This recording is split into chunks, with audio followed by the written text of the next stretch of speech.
Good morning students. आज का जो हमारा टॉपिक है वो है आपका मध्यजीवी महाकल्प यानी कि मेसोजोइक इरा।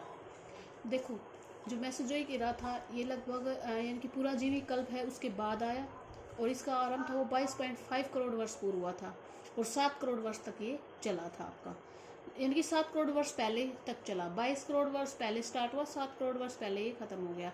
तो इसकी जो अवधि थी वो कितनी हो गई आपकी 15.5 करोड़ वर्ष, यानी कि 22.5 करोड़ वर्ष स्टार्ट हुआ और 7 करोड़ वर्ष। तो इसको आप अप्रोक्सीमेटली आप 15 करोड़ वर्ष पूर्व इसकी अवधि को मान सकते हैं। इस कल्प की जो ये मेसोजोइक कल्प इरा है, महाकल्प है, इसकी एक विशेषता थी, इसमें विशाल आकार के रेंगने वाले जीव पाए जाते हैं। और जो ये जो महाकल्प है इसको 3 युगों में बांटा गया है।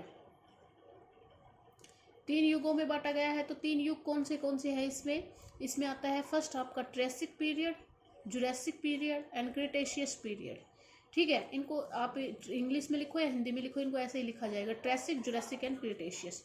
तो पहले आपका आता है, सबसे पहले आता है आपका ट्रेसिक पीरियड। या ट्रेसिक युग में क्या हुआ था, क्या विशेषता थी इस युग की, अब ये देखो इस युग में क्या हुआ था कि पृथ्वी पर हर जगह का पर जो उष्ण और शुष्क जलवायु व्याप्त थी और पृथ्वी के इतिहास का सबसे कठोरतम युग माना जाता है। यानी कि ये जो युग था सबसे क्या था, कठोरतम युग था आपका। कठोरतम युग आपका ट्रेसिक माना जाता है। क्यों? क्योंकि जो जलवायु इतनी कष्टदायक थी कि लगभग आपका जो अधिकांश जीवन था, वो जो भी जीवन अब जीव यहाँ पर पृथ्वी पर मोस्टली पाए जाते थे, उनका अधिकांश जीवन था वो नष्ट हो गया था। लेकिन जब ये युग था समाप्त होने के कगार पे था, यानी कि अंतिम चरण में जो जलवायु थी वो क्या हो गई, आर्द्र होने लगी और जो निम्न कोटि के जो स्तनधारी जो आपके जीव है उनकी उत्पत्ति होने लगी। इसमें आरंभिक जो मांसाहारी जीव है, कार्नोवोरियस जिसको बोला जाता है, आरंभिक मांसाहारी जीव, मत्स्य आकार के रेंगने वाले जीव और उड़न मछली, फ्लाइंग फिश, उनकी उत्पत्ति होती है। रेंगने वाले जीवों की, यानी कि जो रेंग कर चलते थे, रेंगने वाले जीवों की अधिकता के कारण इस काल को उरंग काल कहा जाता था। उरंगों का काल, जो जीव रेंग कर चलते हैं उनको क्या बोला जाता है, उरंग। तो उरंगों का काल कहा जाता था इसको।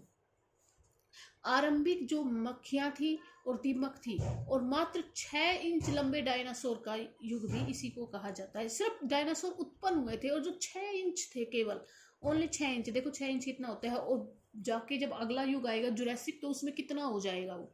तो जो सेकंड युग था आपका वो आता है जुरासिक। जुरासिक आपको मूवी भी बनी हुई है, सभी लोगों ने देखी थी, किस पर है किस पर नहीं, जुरासिक पार्क। ठीक है, तो वो इसी युग का नाम है जुरासिक आपका। वैसे इसका नाम जुरासिक जो हम्बोल्ट आपके भूगोलवेता थे, उन्होंने जो आपका स्विट्जरलैंड का जो जूरा पर्वत है ना, उसके नाम पर इसका नाम रखा था जुरासिक। ठीक है, तो जुरासिक जो है इसकी अवधि लगभग 6 करोड़ वर्ष मानी जाती है।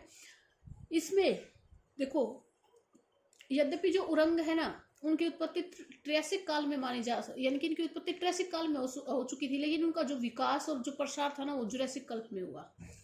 आकार में ये हाथी से भी बड़े थे और ये क्या थे, यानी कि आकार इनका हाथी से भी बड़ा था, लेकिन फिर भी ये उड़ते थे, जमीन पर चलते थे, यानी कि ये स्थल में भी रहते थे, जल में भी रहते थे और उड़ते थे। तो यानी कि नभ में भी, आकाश में भी चले जाते थे, ये तीनों जगह पर रहते थे। जैसे जल में रहने वाले को क्या बोला गया आपका, प्लीरियोसोरियस। जो जल में रहते थे उसको क्या बोला गया आपका, सोरस। ये किस में रहते थे, जल में। ठीक है, और जो आपका स्थल में रहते थे, जो स्थल में वो रहते थे, उनको क्या बोला गया, डायनासोर, डायनासोरस। ये किस पर रहते थे, स्थल में। ठीक है, और जो नभ में रहते थे उनको क्या बोला गया, रोडेकैटाइल,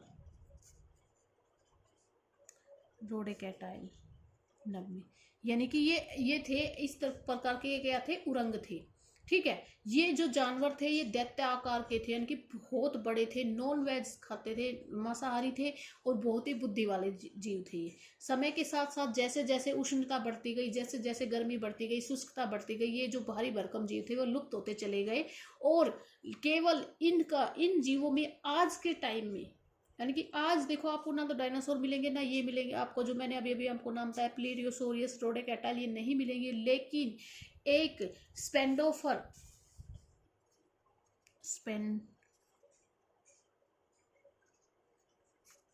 स्पेंडोनर छिपकली, स्पेंडोनर छिपकली नाम की छिपकली है जो आज भी थाईलैंड में न्यूजीलैंड में पाई जाती है, जो उड़ सकती है। ठीक है, इस युग में जो थे ऐसे भी जानवर हुए थे, इस युग में ऐसे भी जानवर हुए जो रेंग भी सकते थे और उड़ भी सकते थे, यानी कि ये जो उरंग थे ये पक्षी भी थे, यानी कि उरंग भी थे और पक्षी भी थे, चल भी सकते थे, उड़ भी सकते थे, मैंने आपको बताया था। ठीक है, उसके बाद आता है जो लास्ट आपका आता है क्रिटेशियस।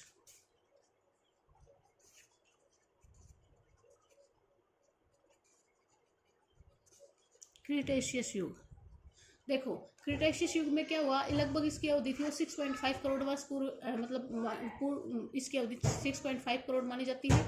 धरती पर इस पे जो क्रिटेशियस युग था ना, इसमें क्या हुआ था कि धरती पर समुद्र का अतिक्रमण हो गया था और समुद्र के जो जल के जो अधिकतर भाग थे वो समुद्र में डूब गए थे, यानी कि यूरोप हुआ, जर्मनी हुआ, ब्रिटेन हुआ, डेनमार्क हुआ, अमेरिका हुआ, इनके सारे जो भाग थे, जो खाड़ी भाग थे वो जल में डूब गए थे। और जो मगन तट जो खाड़ियाँ, सभी खाड़ियाँ मगन तट हो गई थी, तो इसी कारण से इस कल्प को क्या बोला जाता है, खटी।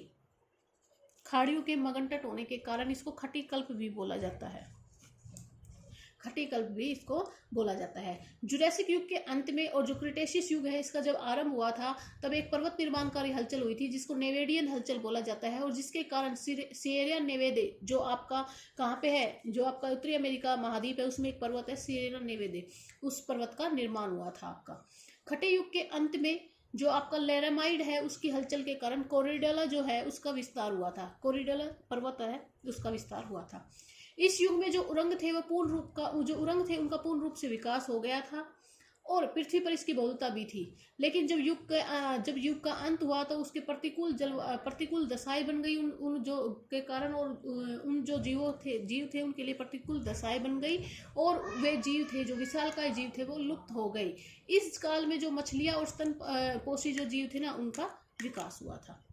ठीक है, तो ये हमारा मेसोजोइक कल्प था। अब हमारा सिर्फ एक कल्प बच गया है जो आता है आपका सेनोजोइक इरा। सेनोजोइक इरा है, उसके बारे में हम कल पढ़ेंगे। इसको मोस्टली 2 पीरियड्स बनाए हैं, टर्सरी एंड आपका क्वार्टनरी, तो उनको हम कल पढ़ेंगे।